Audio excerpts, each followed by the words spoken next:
আসসালামু আলাইকুম। আমন্ত্রণ জিটিভির সকালের সংবাদে আপনাদের সাথে আছি আমি মোহাম্মদ ইব্রাহিম।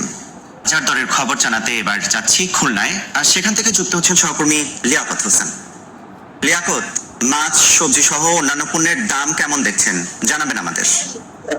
ইব্রাহিম, আপনাকে ধন্যবাদ। আপনি যেমনটা বলেছেন, খুলনায় সবজির চরম দামে অস্বস্তি ক্রেতারা, এবং আমি কয়েকটি বাজার ঘুরেছি, সেখানে আমি দেখেছি সর্বনিম্ন 80 টাকা নিচে কোনো সবজি পাওয়া যাচ্ছে না। বিশেষ করে আমি দেখেছি পটল বিক্রি হচ্ছে 70 টাকা থেকে 100 টাকা, উচ্ছে বিক্রি হচ্ছে 80 টাকা থেকে 100 টাকা, বেগুন 120 টাকা থেকে 140 টাকা। বিশেষ করে কাঁচা ঝালের দাম হয়েছে 320 টাকা থেকে 440 টাকা পর্যন্ত।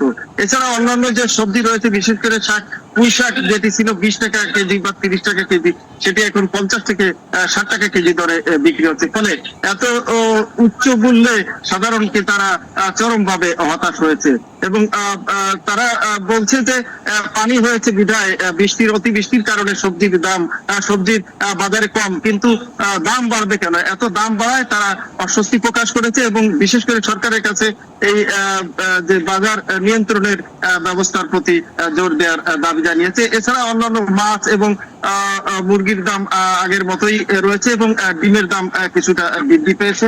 ডিম 52 থেকে 60 টাকা দরে বিক্রি হচ্ছে। তো এই ছিল খুলনা থেকে বাজার দরের সবশেষ তথ্য। এটাই। লিয়াকত, আপনাকে ধন্যবাদ।